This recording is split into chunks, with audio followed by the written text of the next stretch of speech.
बहरहाल छत्तीसगढ़ में भी बजट का सत्र चल रहा है और वहां भी कुछ ऐसी ही तस्वीर देखने को मिली। छत्तीसगढ़ विधानसभा के बजट सत्र की शुरुआत राज्यपाल विश्वभूषण हरिचंदन के अभिभाषण से हुई। राज्यपाल ने अपने भाषण में राज्य सरकार की उपलब्धियों का जिक्र किया।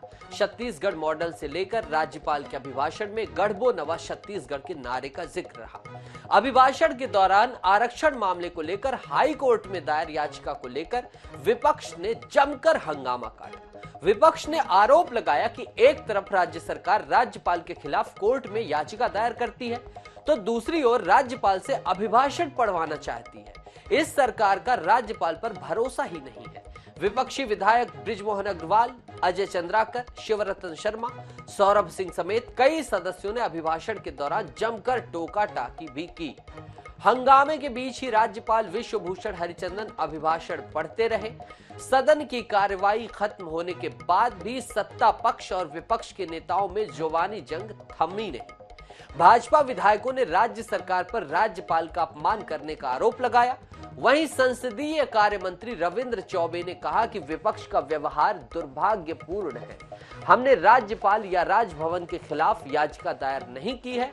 विपक्ष को अपनी बात रखने का पर्याप्त अवसर मिलेगा, लेकिन जिस तरह से अभिभाषण के बीच में विपक्षी नेताओं ने टोका टाकी की वो बेहद दुर्भाग्यजनक भी है। वहीं सदन में सीएम भूपेश बघेल ने अनुपूरक बजट पेश किया, जिस पर कल यानी कि 2 मार्च को चर्चा होगी। देखना होगा कि कल का दिन भी क्या हंगामेदार रहता है, वॉकआउट देखने को मिलता है या फिर कुछ और।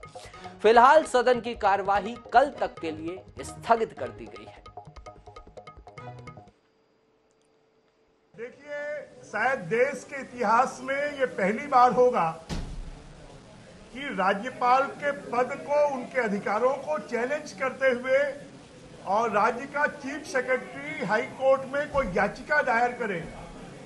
राज्यपाल के पद पर अगर सरकार को विश्वास नहीं है तो फिर अपना अभिभाषण कैबिनेट से पास करवाकर उसको राज्यपाल से पढ़वाना, ये कौन सी संवैधानिक परंपरा है? एक तो राज्यपाल महोदय संवैधानिक प्रमुख होते हैं, वो सदन के भी प्रमुख होते हैं और उनके द्वारा एक तो बुजुर्ग राज्यपाल जी अपना अभिभाषण पढ़ रहे थे। बार बार प्रतिपक्ष ये कह रहा था कि आपको अपने अधिकारों के बारे में जानना चाहिए। न्यायालय में सरकार ने मामला लगाया हुआ है। हमने राजभवन के खिलाफ मामला नहीं लगाया है। छत्तीसगढ़ के लाखों करोड़ों जनता के हितों में आरक्षण के पक्ष के लिए हमने मामला लगाया है। उसको लेकर के भारतीय जनता पार्टी लगातार राज्यपाल महोदय के ऊपर आरोप प्रत्यारोप कर रही थी। मैं समझता हूं कि ये दुखद है।